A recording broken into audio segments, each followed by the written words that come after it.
আচলতে এতিয়াও মানি ল'ব পৰা নাই, কষ্ট হৈছে বহুত। আমাৰ অসমীয়া বোলছবিৰ যিটো পৰিয়াল, আমি পূৰবী বা বুলি নামাতোঁ, দেৱী বা বুলি মাতোঁ, ছবি দেৱী বুলি মাতোঁ। মৰমীয়াল, বাকী তেওঁ যিখিনি গুণ সেইখিনিতো আপোনালোকে কৈছেই, অসমৰ ৰাইজে সকলোৱে জানে। অভিনেত্ৰী, ভাল নৃত্য প্ৰদৰ্শন কৰিছিল, ভাল কবিতা আবৃত্তি কৰিছিল। গতিকে এইখিনি সময়ত মই কালি বহুত অকণমান মই নিজৰ ব্যস্ততাৰ কাৰণে মই খবৰটো অকণমান দেৰিকৈ পাওঁ। তাৰপিছত মই বহুত স্মৃতিয়ে জোকাৰি গৈছে। প্ৰথমতে আমি তেওঁলোকক চাই অভিনয় শিকিছোঁ, চিনেমা জগতত ভৰি থ'বলৈ আহিছোঁ। মই প্ৰথম সৌভাগ্য যে শ্ৰদ্ধাৰ মুনীন বৰুৱা ভাইমন্দাৰ মই কৰা প্ৰথম তেওঁৰ লগত যিখন ছবি আছিল নায়ক, নায়কত মই প্ৰথমবাৰ বেগত লগ পাইছিলোঁ, পূৰ্বীবাক। আৰু প্ৰথম মই তেখেতৰ লগত আৰু ৰাজীৱ দা আছিলে, ৰাজীৱ গোস্বামী। মোৰ প্ৰথম শ্বটটো তেওঁৰ লগতে আছিলে, ৰাজীৱ দাল। মই বহুত ভয় খাইছিলোঁ, নাৰ্ভাছ হৈছিলোঁ। তেওঁলোক মোতকৈ বহুত চিনিয়ৰ, তাতে ভাইমন্দাৰ ছবি ভিতৰত মানে, কিন্তু তেওঁলোকে মোক বেবী বাই ইমান মৰমেৰে, তেতিয়াৰ পৰা মোৰ সঁচা যে এগৰাকী বা পালোঁ মই লাইফত। চিনেমা কৰি থাকোঁতেই হওক, নহওঁতেও কৰি নাথাকিলেও আমাৰ এটা সুসম্পৰ্ক আছিল। আৰু শ্ৰদ্ধাৰ মুনীন বৰুৱা ডাঙৰীয়া ভাইমন্দাৰ এইটো এটা সাংঘাতিক ডাঙৰ এটা কেপাচিটি আছিল যে চিনেমাখন যেতিয়া আৰম্ভ হয় তেতিয়া আমি এটা চব পৰিয়ালৰ নিচিনা হৈ যাওঁ। নিজৰ বাই, নিজৰ ভাই, বন্ধু, মা, দেউতা চব বিচাৰি পাওঁ আমি তাত। গতিকে তেনেকৈ পূৰবীবাক মই ৩-৪খন ছবি তেওঁৰ লগত কৰিলোঁ, তাৰপিছত আৰু বেলেগ বেলেগ কাম কৰিলোঁ। মই ইমান ডেডিকেশ্যন থকা আৰ্টিষ্ট, নিজক কিমান আৰু ভালকৈ প্ৰেজেণ্ট কৰিব পাৰে, নিজক কেনেকৈ আৰু ভালকৈ কামটো কৰিব পাৰে, সেই কথাখিনিও তেওঁৰ পৰা বহুত শিকিছিলোঁ, বহুত মৰম পাইছিলোঁ, সদায় গাইড কৰিছিল। বহুত কথাই মনলৈ আহিছে, অলপ আৱেগিকো হৈ গৈছোঁ। মই হয়তো অলপ দিন মোৰ নিজৰ চাকৰি ব্যস্ততাৰ কাৰণে মই অলপ দিন তেওঁৰ লগত মোৰ কাম কৰাৰ সুবিধা হোৱা নাছিলে, কিন্তু অভাৰ টেলিফোন আমাৰ কথা বতৰা হৈয়ে থাকে। খালি মোক কৈছিলে, ভাস্কৰ আহিবাচোন, মই সেই যোৱাটো নহ'ল আৰু, আহিবাচোন তোমাৰ লগত মোৰ অলপ কথা আছে, তুমি আহিবা আমাক। মই সেই বস্তুটোৱে মোক খুব আমনি কৰি আছে এতিয়া। মোক যেতিয়াই লগ পাইছিল, তুমি আহিবাচোন আমাৰ ঘৰলৈ এবাৰ। আৰু এনেকৈ যে হঠাৎ হ'ব, মই আচৰিত হৈছোঁ। বেবীবাত কোনো ধৰণৰ ইছ্যুজ মানে এনেকুৱা আছে যে তেওঁ এনেকুৱা এটা অৱস্থা হ'ব, এনেকৈ যাবলগীয়া হ'ব, এইটো ভাবিব নোৱাৰে। সদায় নিজক লৈ কনচিয়াছ আছে, নিজৰ হেল্থ লৈ কনচিয়াছ আছে, তো এনেকৈ যাব ভাবা নাছিল। আচলতে আপুনি অত্যন্ত আৱেগিক হৈ পৰিছে এই সময়খিনিত, মই অনুধাৱন কৰিব পাৰিছোঁ। হয়, এজনী সঁচা বাইদেউ, মই হয়, ভাস্কৰ বৰা ডাঙৰীয়া, মই যিহেতু খুব আৱেগবিভল এইখিনি সময়, কিবা এটা সোধাৰ অৱকাশ মোৰ হাততো নাই, তথাপিও এই সময়খিনিত আমি তেখেতক মাত্ৰ স্মৃতিচাৰণ কৰিব পাৰোঁ, তাৰ বাদে একো বাটেই নাই আমাৰ। মই আপোনাৰ পৰা জানিব বিচাৰিছোঁ যে মুনীন বৰুৱা পৰিচালিত বহুকেইখন ছবিত তেখেতৰ সৈতে সহ অভিনেতা হিচাপে আপোনাক আমি দেখিছিলোঁ। সেই অভিজ্ঞতা, সেই স্মৃতিখিনি অকণমান আজিৰ দিনটোত যদি মই মনত পেলাবলৈ কওঁ, কোনখিনি স্মৃতিয়ে আপোনাক মনত পেলাব, কোনখিনি স্মৃতিয়ে আপোনাক দোলা দিব এই সময়খিনিত, অকণমান আপোনাৰ পৰা জানিব বিচাৰিছোঁ।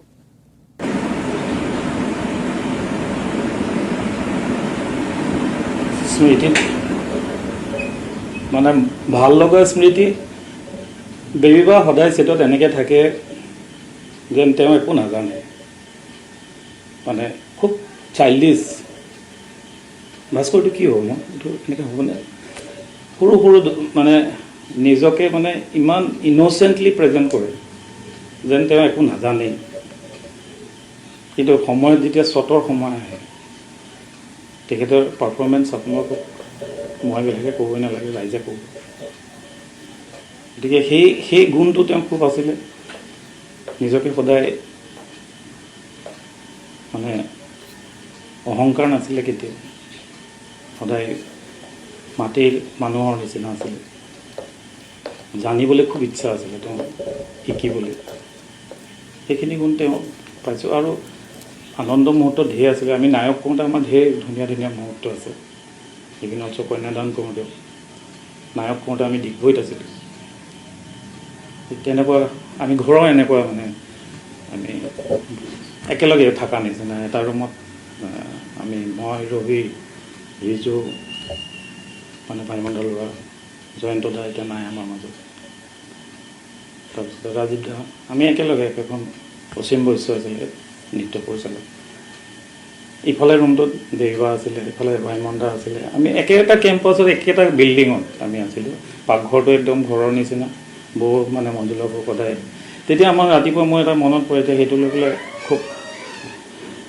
অকণমান আমোদজনকো হয় কিন্তু মনত পৰে সেই কথাটো মোৰ খুব মনত পৰে বেবা তেতিয়া খুব হেল্থ কনচিয়াছ আছিল তেতিয়াৰ পৰাই নহয় আগৰ পৰাই আছিল আৰু যেতিয়ালৈকে মই দেখিছোঁ তেখেত নিজৰ শৰীৰলৈ খুব মানে কনচাৰ্ণ আছিলে তেওঁ খুব ৰাতিপুৱা এক্সাৰচাইজ কৰে তেতিয়াই ৰাতিপুৱা মই অলমষ্ট 25 বছৰ আগৰ কথা কৈছোঁ কাষতে মানে আমাৰ সোনকালে উঠা অকণমান ৰাতি শ্বুটিং হ'লে দেৰি হয় কিন্তু বহিবা সোনকালে উঠি পেলাই এক্সাৰচাইজ কৰে বহিবা এটা মানে টুইষ্টাৰ এটা লৈ গৈছিলে হেৰি তাত মানে এনেকৈ ঘূৰি পেলাই কঁকালৰ কাৰণে কিবা এটা এক্সাৰচাইজ আমি তেতিয়ালৈকে মই দেখা নাই বস্তুটো এটা শব্দ হয় ক্ৰেক ক্ৰেক ক্ৰেক আৰু সেই শব্দটোতে আমি চব সাৰ পাই যাওঁ কি শব্দ তেতিয়া গৈ পেলাই দেখোঁ যে বহিবা এক্সাৰচাইজ কৰিছোঁ তেতিয়া ভাবিছিলোঁ কিমান ডেডিকেশ্যন তেতিয়া সীমিত সুবিধাৰে আমাৰ আৰ্টিষ্টখিনি তেতিয়া দিনত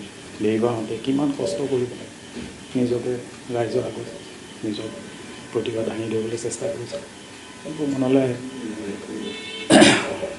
মৰমীয়াল আছিল খুব মৰমীয়াল আছিল আৰু কাৰো প্ৰতি কোনো বেয়া ভাৱ নালাগিছিলে কেতিয়াও সদায় চবৰে ভালটো চিন্তা কৰিছিল ইমানখিনি মোৰো মানে এতিয়া এইখিনি মুহূৰ্তত মই মানে ক'বলৈ বহুত মানে ভাষা নাইকিয়া হৈ গৈছে তপনদালে ওচৰত থাকিব পৰাহেঁতেন ভাল আছিল মই এটা সাংঘাতিক ব্যস্ততাৰ কাৰণে মই যাব পৰা নাই নিজৰ তপনদালে মোৰ গভীৰ সমবেদনা মই ওচৰত থাকিব পাৰিলে এবাৰ যদি তেওঁক ওচৰত ভাল লাগিলে মানে ভাবিলোহেঁতেন যে মই এইখিনি মুহূৰ্তত থাকিব পাৰিছিলোঁ কিন্তু মোৰ কিবা এতিয়া মোৰ অসুবিধাৰ কাৰণে মই যাব পৰা নাই সকলো তেওঁলোকৰ পৰিয়ালকে মই সমবেদনা জ্ঞাপন কৰিছোঁ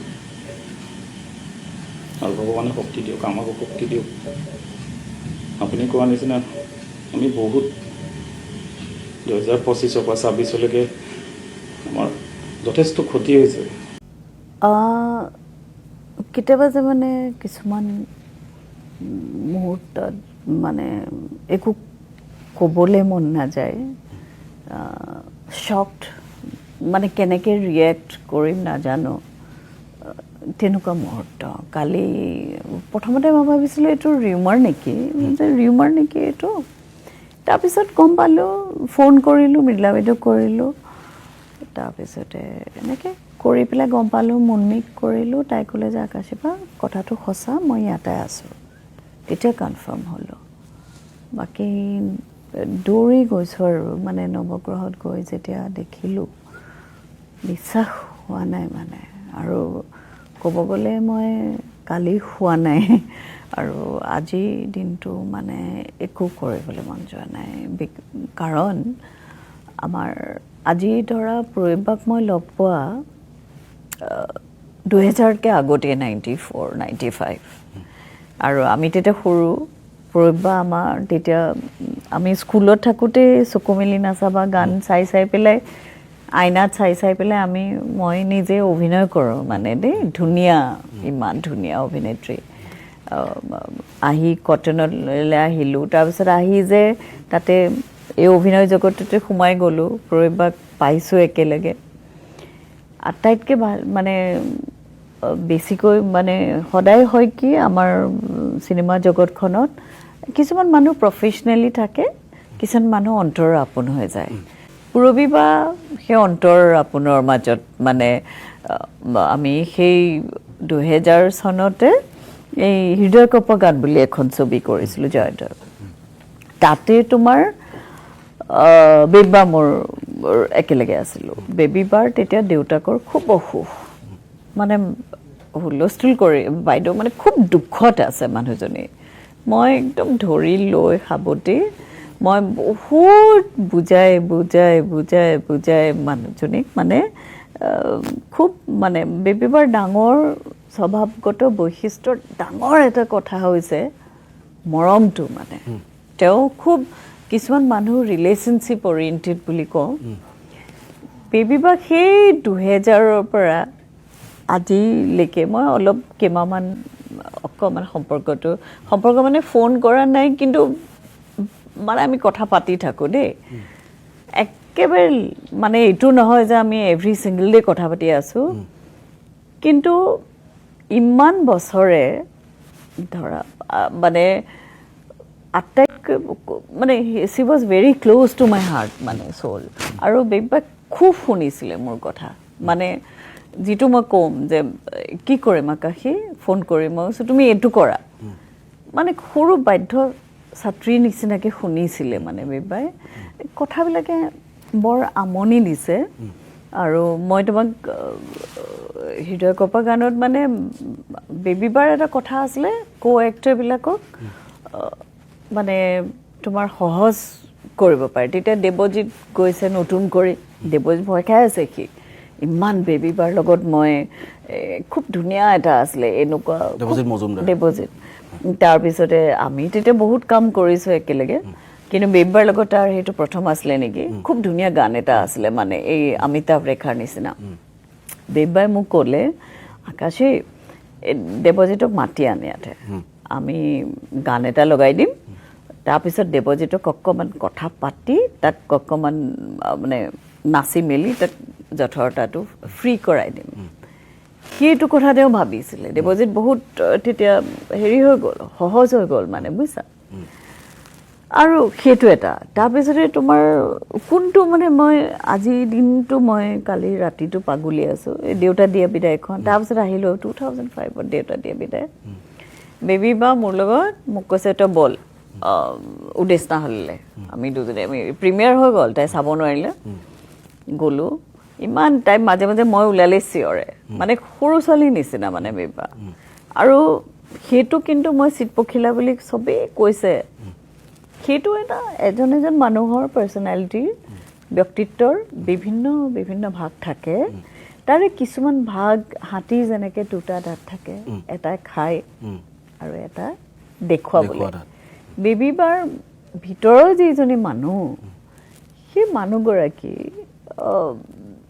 অতি ত্যাগৰ মানে প্ৰতীক। এনেও আমাৰ ভাৰতীয় সভ্যতাত নাৰী বৰ ত্যাগৰ প্ৰতীক হয়, কিন্তু বেবী বাই ঘৰখনৰ কাৰণে, ঘৰখন চম্ভালিবলৈ জীৱনত আটাইতকৈ ভাল পোৱা বস্তু বেবী বাই উইদাউট ডাউট অভিনয় তেওঁ ভগৱানৰ নিচিনাকৈ ভাল পাইছিলে।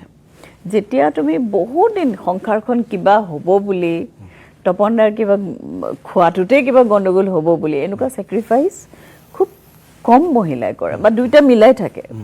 বেবী বাই একদম সম্পূৰ্ণ নিজৰ ছোৱালীৰ কাৰণে গোটেই এৰি দি মানুহজনী তৌফিকদাৰ এখন চিনেমাত তেওঁ প্ৰথম ঘূৰি আহিলে, সেইদিনাখন ইমান কান্দিছে।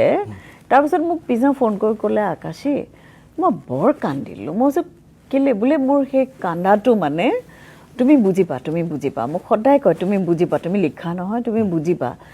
মই যে ইমান দিনৰ পিছত যে কেমেৰা ফেচ কৰিলোঁ, সেইটো মোৰ আনন্দ আৰু মানে আনন্দৰ মোৰ এইটো মানে কান্দোন মানে। মানুহগৰাকী খুব এক্সপ্ৰেছিভ কিছু কিছু ক্ষেত্ৰত, আৰু কিছু কিছু ক্ষেত্ৰত use to bottle up her emotions. মানে তেওঁ কৰিছিলে গতিকে মই সেই যে ফূৰ্তিবাজ মানুহগৰাকী মাজত এগৰাকী চিৰিয়াছ এগৰাকী মানে চৰিত্ৰৰ হেৰি আছিলে তেওঁ বেবী বা আছিলে আজি তোমাক মই কওঁ মই এটা বস্তু পিন্ধি আহিছোঁ এইটো তেওঁ মৰমত পিন্ধি আহিছোঁ বেবী বা খুব সম্ভ্ৰান্ত ঘৰৰ মানে হা বেবী বাৰ গোটেই পৰিয়ালটোৰ মানুহখিনি জিনিয়াছ বুলি ক'ব পাৰি তোমাৰ তেওঁৰ চাউথ আফ্ৰিকাত তেওঁৰ এজন সৰু ভায়েক আছে তেওঁ ডাঙৰ আৰ্কিটেক্ট ইঞ্জিনিয়াৰ হয় তেওঁ বহুত দিন হ'ল দেই বহুত বছৰ তালৈ গৈ মোক আহি পেলাই কৈছে আকাশী মই তপনক নিব নোৱাৰিলোঁ মোৰ চিন্তা লাগি থাকিলে মৰমটো মানে তাৰপিছত মোৰ কাৰণে লৈ আহিছে তুমি তাতে চাউথ আফ্ৰিকাত থাকি মানে লোকেল মাৰ্কেট বহে তেওঁলোকৰ জনজাতীয়সকলৰ কৈছে তুমি ভাল পোৱা নহয় জাং জুৱেলাৰী মই তোমাৰ কাৰণে এইটো লৈ আহিছোঁ মোক পিন্ধি দেখাবা সেই মানে মৰমটো মানে মানুহজনীৰ আৰু বুজাব নোৱাৰা এটা মানে কি বুলি কওঁ সম্পৰ্কটো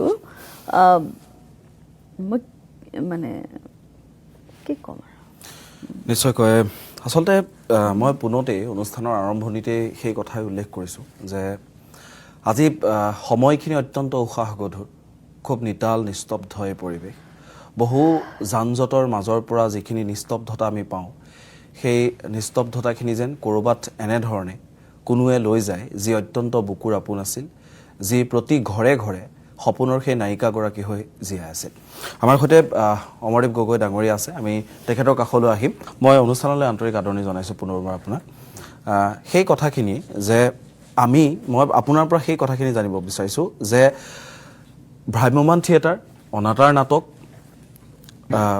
ডাঙৰ পৰ্দাৰ কাম এই সকলোতে সিদ্ধহস্ত তেওঁ আছিলে আজিৰ প্ৰজন্মটোৱে তেওঁৰ পৰা শিকিবলগীয়া কোনখিনি আছিলে যিখিনি আমি নিশিকিলোঁ প্ৰথমে বেবী বালৈ মোৰ ফালৰ পৰা শ্ৰদ্ধাঞ্জলি জ্ঞাপন কৰিছোঁ বেবী বা বুলি ক'লে প্ৰথম যেতিয়া বেবী বা চিনেমালৈ আহিছিল 16 বছৰ বয়সতে আহিছে তো তেতিয়া তেওঁ সাংঘাতিক ধৰণে জনপ্ৰিয় হৈছিল চকু মেলি নাচাবা গীতটোৱে আৰু সেই এখন চিনেমাতে নিপ বৰুৱা পৰিচালক আছিল আজলি নাবু তো সেইখন চিনেমাই তেওঁ অসমীয়া দৰ্শকৰ হিয়াৰ আমঠু হৈ পৰিছিল অসমীয়া দুগৰাকী আৰু অভিনেত্ৰী আছে বিদ্যা ৰাও আৰু মৃদুলা বৰুৱা বাইদেউ তেওঁলোকৰ পাছৰ জেনেৰেশ্যনৰ আটাইতকৈ জনপ্ৰিয় অভিনেত্ৰী আছিল পূৰবী শৰ্মা বাইদেউ তো পূৰবী বাইদেউক এতিয়া আমি যদি চিনেমাৰ ছাত্ৰ হিচাপে চাওঁ আটাইকেইটা হেৰিয়ত তো পূৰবী বাইদেউ অসমীয়া চিনেমাৰ এটা কেৰেক্টাৰ কাৰণে সদায় মানুহে মনত ৰাখিব সেই কেৰেক্টাৰটো হৈছে প্ৰথম ৰাগিনী বুলি এখন চিনেমা আছে খুব জনপ্ৰিয় নহয় কিন্তু খুবেই ভাল চিনেমা ধীৰু ভূঞা পৰিচালিত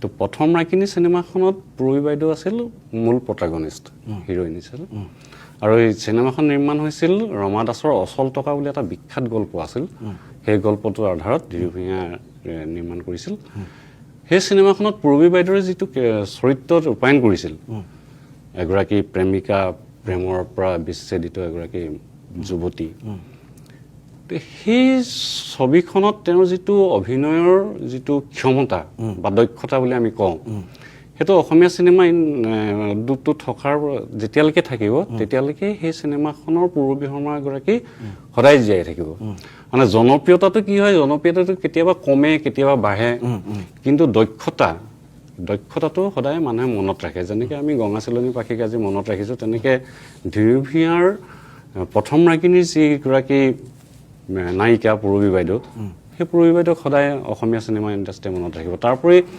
অত্যন্ত জনপ্ৰিয় আৰু এখন চিনেমা আছিল সোণ মইনাৰ ভনীয়েকগৰাকীৰ চৰিত্ৰত তেওঁ ক্ষেত্ৰৰ যিটো অভিনয় প্ৰতিভা তো সেই অভিনয় প্ৰতিভা 100% অসমীয়া দৰ্শকে মনত ৰাখিব কাৰণ জনপ্ৰিয়তাৰ যোগেদি পূৰবী বাইদেউ কিন্তু মূলতঃ নৃত্যৰ ফালৰ পৰাহে তেওঁ চিনেমালৈ আহিছিল তেখেতে খুব ভাল নৃত্য কৰিছিল আৰু গীতো গাইছিল কিন্তু প্ৰথম তেওঁৰ হেৰিটো আছিল নৃত্যৰ প্ৰথমে তেখেতে নৃত্যৰ যোগেদি তেওঁ দেউতাকৰ বন্ধু আছিল নিপ বৰুৱা তো সেই তেনেকৈহে তেওঁ নিপ বৰুৱাৰ চিনেমাখনত যে নাচিবৰ কাৰণে নিপ বৰুৱাক অনুৰোধ কৰিছিল কিন্তু নিপ বৰুৱাই পাছত তেখেতক এই চৰিত্ৰটো দিছিল আজলি নবুৰ চৰিত্ৰটো দিছিল এই নৃত্যৰ পৰা অভিনয়ৰ যিটো দক্ষতা মানে সেই সময়ত তেখেতে ক'লে এটা প্ৰাকৃতিকভাৱে তেওঁৰ এটা অভিনয়ৰ প্ৰতিভা আছিল গতিকে বাইদেৱে যেতিয়া পৰ্দালৈ আহিল নিব্বৰুৱাৰ নিচিনা পৰিচালকৰ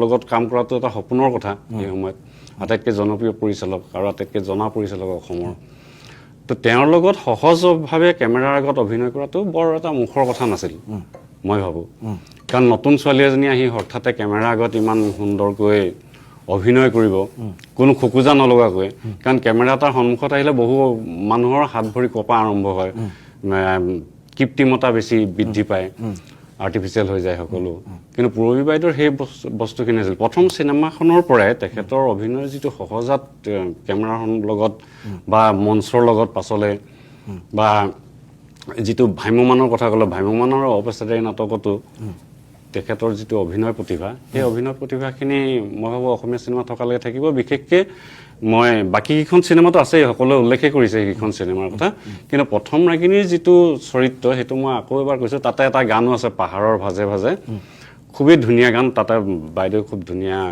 কাম কৰিছে পূৰবী বাইদেউৰ কথা কৈছে খুব ধুনীয়া কাম কৰিছে শ্ৰেয়া চৌধুৰীয়ে সেইখন চিনেমাত সংগীত পৰিচালনা কৰিছিল আৰু তাতে গীটাৰৰ যিবিলাক কড আছিল পাহাৰৰ ভাজে ভাজে গীতটোত সেই কডবিলাকৰ লগত সামঞ্জস্য ৰাখি বাইদেউৰ যিখিনি অভিনয় কাৰণ গীত এটাত অভিনয় কৰিবলৈ এটা সংগীতৰ জ্ঞান কিছু থাকিব লাগিব তেখেতৰ দৈহিক মানসিক বা মুখৰ যিবিলাক আমি এক্সপ্ৰেশ্যন বুলি কওঁ সেই সকলোবিলাক গোটাই তেখেতৰ যিটো টোটেল এক্টিং কোৱালিটি সেই কোৱালিটি সেই চিনেমাখনত পূৰবী বাইদেউ আটাইতকৈ বেছি ভালকৈ প্ৰস্ফুটিত হৈছিল বুলি মই ভাবোঁ মই NSDত ছামাৰ ভেকেশ্যনত আহিছোঁ NSDৰ পৰা তেতিয়া আমাৰ অসমৰ যিখন প্ৰথম সম্পূৰ্ণ ৰঙীন ছবি আজলি নব নিব্বৰুৱাৰ পৰিচালনাত নিব্বৰুৱা আৰু মানিক দত্তৰ প্ৰযোজনা কেমেৰা নলিন দুৱাৰা তেতিয়া এই ছবিখনৰ প্ৰস্তাৱ আহিলে আৰু আমাৰ প্ৰথম গান এটা আৰম্ভ হৈছিলে ছয়গাঁৱৰ এই কুলচী নৈৰ পাৰত মই আৰু মোৰ বন্ধুৰ ৰূপত ৰবীন ডেকা গাঁৱৰ এটা পৰিৱেশ দুজনী ছোৱালী গৈ আছে আৰু তাতে এটা গান আৰম্ভ হৈছে গানটো আছিল কাক বুলিলোঁ কোনে নিজে গাত পাতি ল'লে চা জালকে বুলিলে জগাই এতিয়া মজাটো পা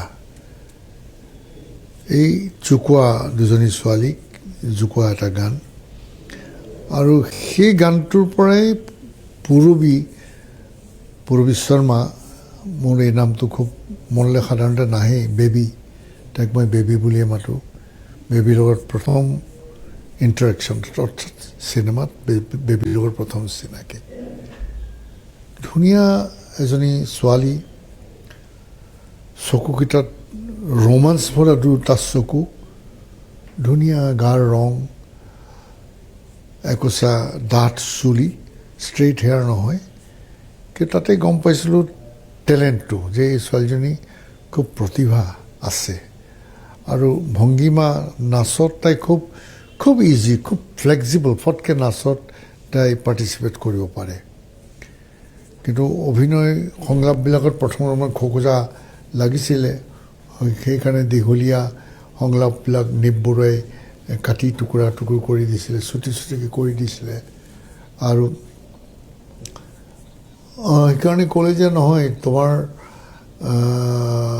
আৰু অলপমান যেতিয়া কৰি থাকিবা তেতিয়া তোমাৰ ডাইলগবিলাক ক'বলৈ আৰু তোমাৰ সহজ হ'ব গতিকে বেবীৰ কিছু কিছু ডাইলগ কাটি দিছিলে নিব্বৰুৱাই তাত কিন্তু সেই আজলি নবৰেই যেনেকৈ মোক অসমৰ মানুহে একচেপ্ট কৰিলে তেনেকৈ পূৰবী শৰ্মাক সাংঘাতিক ধৰণে একচেপ্ট কৰিলে আৰু তাৰপিছত আনখন ছবিৰ কথা ক'বলৈ হ'লে সোণ মইনা সেইখন ছবি যিসকলে চাইছে আজি জেনেৰেশ্যন হয়তো দেখাই নাই কিন্তু তেতিয়াৰ মানুহে দুইখন ছবি আজলি নব অসমৰ গাঁও ভূঁই উজাৰি আহিছে মানুহ এনেকুৱা এঘৰ নাই কিজানি যি চোৱা নাই সেই ছবি ঠিক তেনেকৈ সোণ মইনা মানুহে কান্দিবৰ কাৰণে বাৰে বাৰে সোণ মইনা চায় ইমান কান্দে ছবিখন চাই সোণ মইনা মোৰ ভণ্টি বেবী, আৰু এখন ছবি তেনেকৈ পিতা পুত্ৰ, মোৰ ভণ্টি। সন্মানেতো তাই নাচৰ কাম আছে, পিতা পুত্ৰতো তাই নাচৰ প্ৰগ্ৰেমেই কৰে, ফাংচন কৰে মোৰ ভণ্টিজনীয়ে পিতা পুত্ৰৰ, আৰু খুব ছাকচেছফুলি তাই ওলাই আহে নাচবিলাকত, গানবিলাকত। পাহাৰী কন্যা আন এখন ছবি, ডিফুৰ কাৰ্বি আংলঙত শ্বুটিং, সেই পাহাৰৰ পৰিৱেশত। এতিয়াও যে ছবিখনৰ গান দিয়ে, মানুহে দেখিলে গম পায় বেবীৰ যি নাচৰ পাৰদৰ্শিতা বা ধুনীয়া সেই কাৰ্বি ছোৱালীজনী স্ক্ৰীণত কিমান ধুনীয়া লাগিছিলে, কিমান। কিন্তু এই দীঘলীয়া সম্পৰ্ক, কিমান ছবি কৰিলোঁ, তাৰপিছতো ভাই ভাই কৰিলোঁ, প্ৰভাতী পুখুৰীৰ গান মুনীন বৰুৱাৰ, সন্মানা স্ক্ৰিপ্টটো মুনীন বৰুৱাই লিখিছিলে, শিৱপ্ৰসাদ ঠাকুৰৰ ছবি সন্মানা। গতিকে গোটেই অসমত সকলো মানুহে চিনি পাবলৈ ল'লে এই ছবিবিলাকৰ মাজেৰে আমাক, পূৰবীক, বেবীক, আৰু আমি ঘৰৰ মানুহ হৈ পৰিলোঁ চবৰে।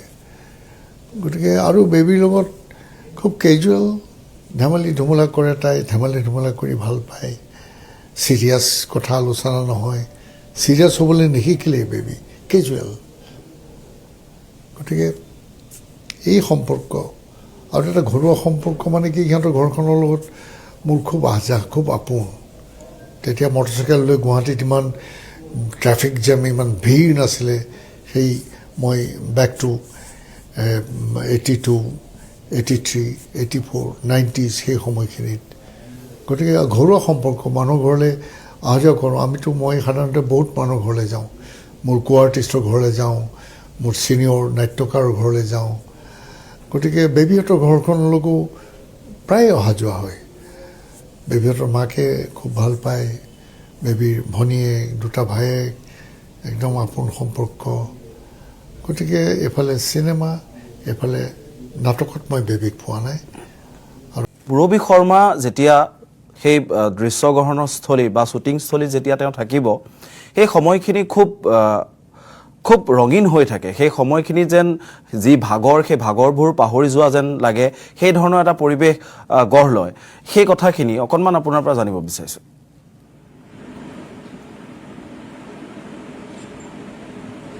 সঁচাকৈ পূৰবী বা মানে দেখাত বাহিৰৰ পৰা দেখিলে মানে খুব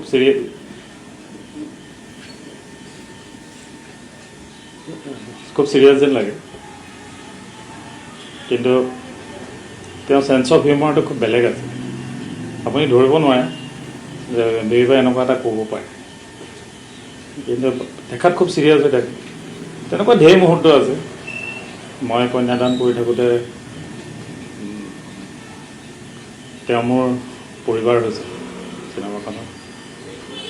তো তেতিয়া সেইটো এটা খুব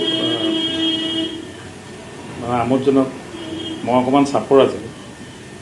অৰুণ দা মোৰ ডাঙৰ ককাই আছিলে, জয়ন্ত দা দ্বিতীয়জন, আৰু মই তৃতীয়জন, আৰু যতীন মানে সৰু আছিলে।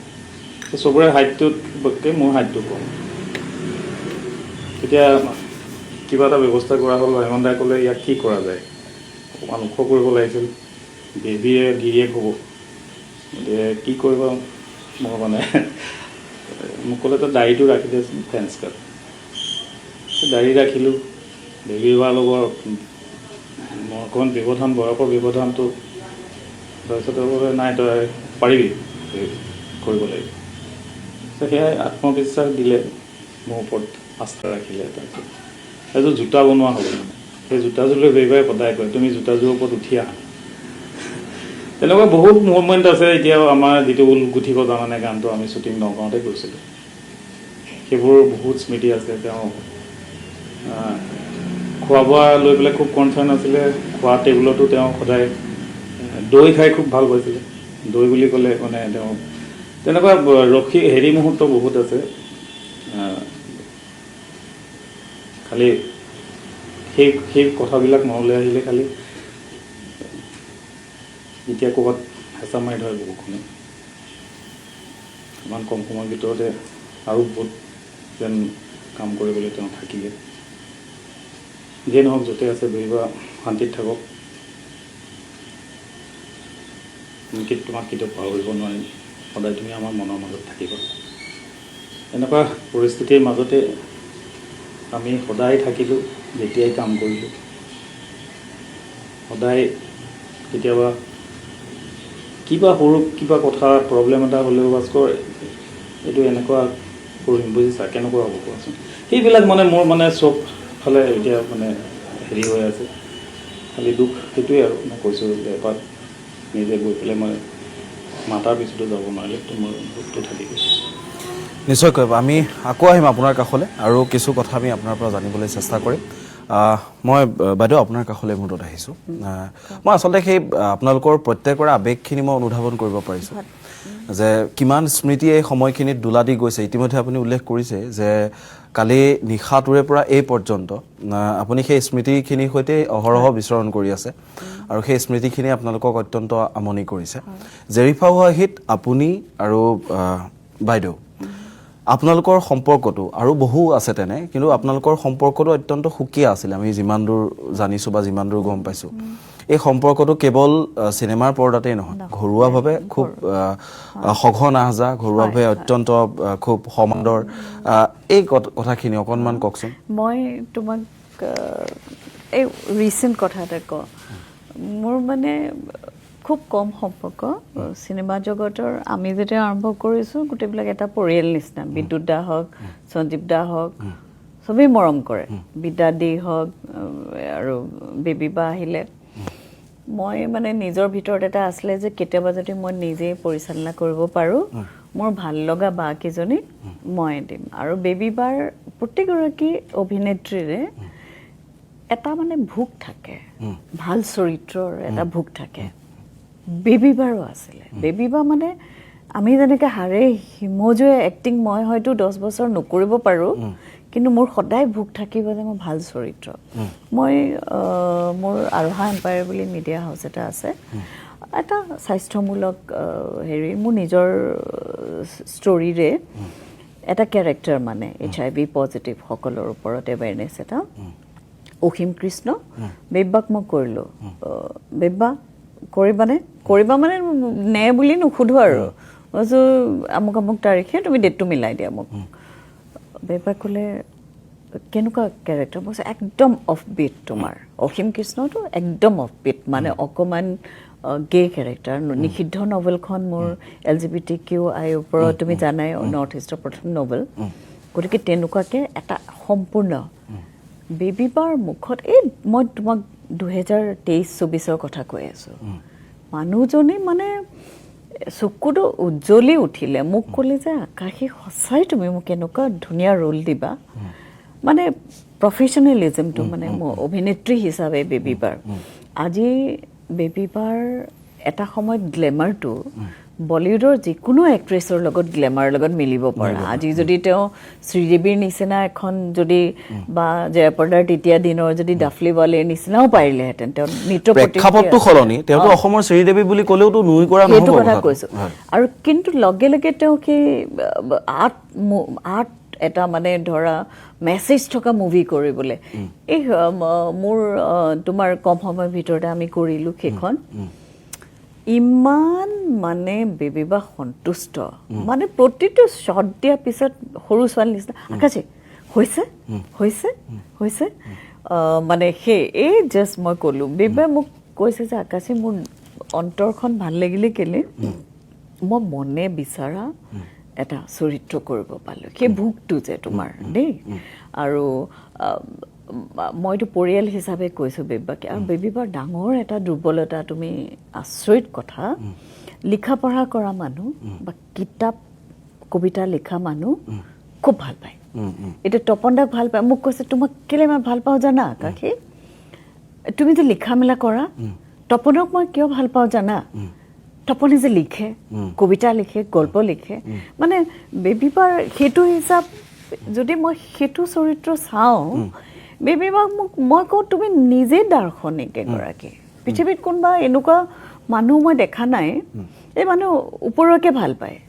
বেবী বাৰ বস্তুটো মানে বেবী বা কোৱালিটি আৰু ৰেচপেক্ট মই কিমান সৰু বেবী বাতকৈ বেবী বা সদায় ৰেচপেক্ট ছোৱালীজনীক কিবা আকাশী অকণমান গাইড কৰি দিয়া না তাইক অলপ পৰীক্ষাৰ আগতে মই ফোন ধৰিছোঁ তাইক অকণমান তুমি কৈ দিয়া না কেনেকৈ পঢ়িব লাগে তুমি নিজে ডক্টৰেট কৰিছা এই মানে বেবী বাৰ আজি যদি মই ভাবোঁ মানুহজনীক বেলেগ বেলেগ বহুত ধৰণেৰে ভাবোঁ মই তেনেকৈ ৰেডিঅ'ত আমি কৰিছোঁ চিনচিয়াৰ মই বহুতবাৰ কৈছোঁ চিনচিয়াৰ মৰমীয়াল আৰু ডাঙৰ কথা হৈছে নন জাজমেণ্টেল আজিলৈকে বেবী বা কিমান দিন পালোঁ আমি কিমান দিন পালোঁ আমি কেতিয়াও গছিপ নকৰোঁ আৰু সন্মানটো মানে এইগৰাকী সিগৰাকীৰ তেওঁৰ নিষ্ঠাটো কলাৰ প্ৰতি নিষ্ঠা কলাকাৰসকলৰ লগত নিষ্ঠা মৰমটো আৰু এই গোটেইবিলাক মিলি বেবী বা মই কালি তোমাক এটা কথা কওঁ সময়ো কম হ'ব যেতিয়া তেখেতক শেষ বিদায় দি আহি আছোঁ অকলে অকলে গাড়ীখন চলাই আহি আছোঁ এই বৰষুণৰ টোপাল পৰিছে মানে তেতিয়া মই এটা কথা বিশ্বাস কৰোঁ যে সদায় মন কৰিবা যেতিয়া আত্মা যদি খুব শুদ্ধ হয় তেতিয়া সৌৰজগতত বা নেচাৰে এটা শেষ বিদায় দিয়ে সেইটো তুমি বহুত মহান মানুহৰ ক্ষেত্ৰত পাবা জুবিন গাৰ্গৰ ক্ষেত্ৰতো আমি দেখিছোঁ প্ৰচণ্ড ৰ'দ তাৰ মাজৰ পৰা হঠাৎ এজাক বৰষুণ কালি একদম যেতিয়া তেখেতৰ চিতা হেৰিত আমি গৈছোঁ মই যেতিয়া আহি আছোঁ দেখিছোঁ দুটোপাল মই লগে লগে মুনমিক ফোন কৰি মানে ক'বলৈ বিচাৰিছোঁ যে চোৱা বেবী বা কিমান মানে এতিয়া কথা হৈছে বেবী বাৰ আত্মাৰ সৎগতিৰ কাৰণে প্ৰাৰ্থনা কৰিছোঁ য'তেই থাকে শান্তিত থাকক আৰু মই এটা তোমাৰ অনুষ্ঠানৰ যুগতে মই ক'ব বিচাৰিছোঁ কেতিয়াবা কেতিয়াবা মহিলাসকলে মানে দায়িত্ববোধৰ কাৰণে নিজক স্বাস্থ্যটোত অকণমান কম গুৰুত্ব দিয়ে এই কথাটো মই মোৰ দুহিতাৰ লগতো পাতিছোঁ যে খুব দৰকাৰী মানে ধৰা বেবী বাই কৰে য়োগা কৰে বা হেৰি কৰে স্বাস্থ্য পাতি কেতিয়াবা আমি অলপ অৱহেলা কৰোঁ নিজকে গতিকে মই ভাবোঁ যে যিটো গতিত আমাৰ মাজৰ পৰা মানুহখিনি আমি ক'ভিডৰ পিছৰ পৰা হেৰুৱাইছোঁ মই সকলোকে কওঁ যে এটা হলিষ্টিক এপ্ৰ'চ অলপমান ধ্যান অলপমান যোগ সাধনা কৰি যাতে মানে এইটো ভগৱানৰ কোনে কাক কেতিয়া কি হয় আজি মই তোমাৰ লগত কথা পাতি আছোঁ কালিলৈ মই তথাপিও নিজৰ নিজাববীয়াকৈ যিখিনি কৰিবলগীয়া আৰু মই কালি এটা কথা মোৰ মনলৈ আহিছে বেবী বাৰ মানে অকাল মৃত্যুৰ লগতে যে মই কেতিয়াও নেগেটিভিটি অৰ্থাৎ মানে কাৰোবাক যদি কোনোবা শত্ৰু আছিলে বা কাৰোবাক কেতিয়াবা বেয়া পাই যোৱা যায় ব্যৱহাৰৰ কাৰণে মই কালি মই অন্তৰৰ পৰা এৰি দিছোঁ মই মানে কৈছোঁ যে মানুহৰ জীৱনত মানে ইমান জীৱনটো চুটি সকলোকে ক্ষমা কৰি ফৰগিভ আৰু মানে যিমান পাৰি সকলোৰে লগত কম সময়ৰ ভিতৰতে মানে যিমান পাৰি বণ্ডিংটো আজিকালি আমি সেই আপোনত্বটো আচলতে হয় বাইদেউ আমি বহু কথাই পাতিলোঁ সময় প্ৰায় কমি আহিছে মই অমৰদীপ গগৈ ডাঙৰীয়া আপোনাৰ কাষলৈ আহিছোঁ খুব চমুকে মই আপোনাৰ পৰা এটা কথা জানিব বিচাৰিছোঁ যিহেতু পাতি থাকিলে বহু কথাই ওলাই থাকিব সময়ৰ তাগিদা আমি অনুষ্ঠানটো সামৰিব লাগিব মই আপোনাৰ পৰা জানিব বিচাৰিছোঁ এটা চৰিত্ৰক অনুধাৱন কৰাৰ ক্ষেত্ৰত এগৰাকী অভিনেত্ৰী হিচাপে পূৰবী শৰ্মাৰ যিখিনি দক্ষতা সেই দক্ষতাখিনিক আপুনি এগৰাকী চিত্ৰ নিৰ্মাতা হিচাপে কেনেদৰে চাই কেনেকৈ ভাবে বাইদেউৰ সাংঘাতিক ধৰণে আছিল কাৰণ যিটো মই প্ৰথম উল্লেখ কৰিছিলোঁ এটা যে প্ৰথম ৰাগিনী তাৰপিছত সোণ মইনা আৰু এখন তেওঁৰ খুব বঢ়িয়া চিনেমা আছিল খুব ভাল চিনেমা অভিমান মৃদুল গুপ্তাই পৰিচালনা কৰিছিল আৰু এটা কথা মই বেবী বাৰ এটা কোৱালিটি আৰু এটা উল্লেখ কৰিব বিচাৰোঁ অসমীয়া চিনেমাত জ্ঞানদা কাকতি যিগৰাকী অভিনেত্ৰী তেওঁ এটা সাংঘাতিক ধৰণৰ গ্লেমাৰ এটা অসমীয়া চিনেমালৈ কঢ়িয়াই আনিছিল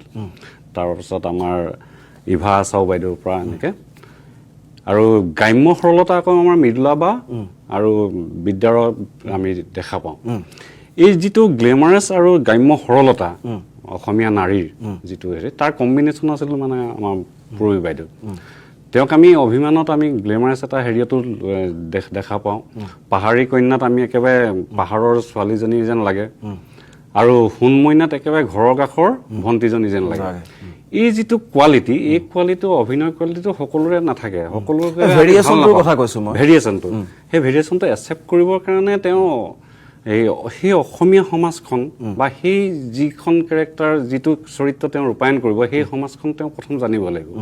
এতিয়া পাহাৰী কন্যা চিনেমাখন কৰিবলৈ হ'লে তেওঁ পাহাৰৰ সমাজখনৰ বিষয়ে, এই যিখন ফটো ওলাই আছে এতিয়া পাহাৰৰ এইখন হেৰি লৈ, তো সেইখন ফটো সেই চিনেমাখনৰে। আৰু অভিমানত সেই সময়ত এটা সাংঘাতিক ধৰণৰ হেৰি আছিল, তপন দাৰ লগত এটা ভাল জুতি বনিছিল পূৰ্বী বাইদেউৰ। সেই সময়ৰ কাকত আলোচনী পঢ়িলে তোমালোকে গমো পাবা যে এটা বিভিন্ন ধৰণৰ কথা বতৰা হেৰি আছিল। কিন্তু তাত এটা যিটো পূৰ্বী বাইদেউৰ যিটো অভিনয় কোৱালিটি, এই বেলেগ বেলেগ চৰিত্ৰ ৰূপায়ণৰ ক্ষেত্ৰতহে সেই কোৱালিটিবিলাক বা দক্ষতাবিলাক প্ৰকাশ পায়।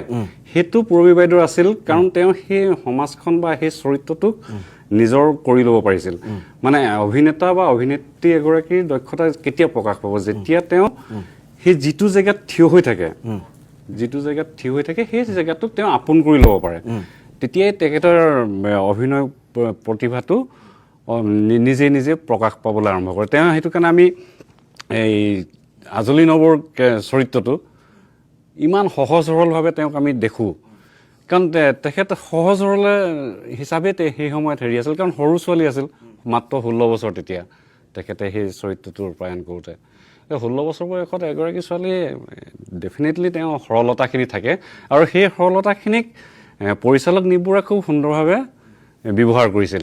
আৰু এটা মই কথা, সেই সময়ত সাধাৰণতে কৰিঅ'গ্ৰাফাৰ নাছিল অসমীয়া চিনেমাবিলাকত। মই যিমান দূৰ জানো মানে হেৰিয়ত, এতিয়া বেবী বাহঁতৰ প্ৰথম যিবিলাক চিনেমা আছিল তাতে কৰিঅ'গ্ৰাফীবিলাক নিজে নিজে কৰিছিল অভিনেতা অভিনেত্ৰীসকলে, আৰু বজেন দাহঁতলৈকে সেইবিলাক বস্তু চলি আছিল। পাছতহে প্ৰফেশ্যনেল কৰিঅ'গ্ৰাফী এটা ধাৰা অসমত হ'ল। তাৰ আগত প্ৰফেশ্যনেল কৰিঅ'গ্ৰাফী বুলি তেনেকৈ নাছিল। গৰিমা বাইদেউহঁতে কৰিছিল যদিও বহু আগত, কিন্তু প্ৰফেশ্যনেলি খুব কম আছিল। সৰহভাগ অভিনেতা অভিনেত্ৰীয়ে নিজে নিজৰ কৰিঅ'গ্ৰাফখিনি কৰিছিল। আৰু মই জনাতে নিবুঢ়াদেৱৰ চিনেমাখনটো আজলি নৱতো প্ৰথম যিখিনি তেওঁৰ পূৰ্বী বাইদেউৰ যিখিনি নৃত্য, সেইখিনি বাইদেউ যিহেতু নিজে নৃত্য প্ৰতিয়োগী আছিল, গতিকে তেওঁ নিজে সেইখিনি কৰিঅ'গ্ৰাফ কৰি লৈছিল। গোটেই দিশখিনি যদি আমি কথা পাতি শেষ কৰিব নোৱাৰিম। মই পুনৰবাৰ উল্লেখ কৰিছোঁ, সময়ৰ সীমাবদ্ধতাৰ বাবে মই দুয়োগৰাকী আটাইকেইগৰাকী অতিথিৰ ওচৰত মই অত্যন্ত ক্ষমা প্ৰাৰ্থী। মই পোনে মুহূৰ্তত পাঠশালালৈ যাব বিচাৰিছোঁ। প্ৰযোজক কৃষ্ণ ৰয় ডাঙৰীয়া আমাৰ সৈতে উপস্থিত আছে। মই একেবাৰে চমুকে কৃষ্ণ ৰয় ডাঙৰীয়াৰ পৰা ভ্ৰাম্যমান আৰু আজিৰ এই যিগৰাকী অভিনেত্ৰীৰ কথা আমি পাতি আছোঁ, তেওঁৰ যিটো সম্পৰ্ক অকণমান মই চমুকে আপোনাৰ পৰা জানিব বিচাৰিছোঁ। মই বিদায় লোৱাৰ একেবাৰে সময় হৈ পৰিছে অনুষ্ঠানৰ পৰা, মই অকণমান চমুকে আপোনাৰ পৰা জানিব বিচাৰিছোঁ।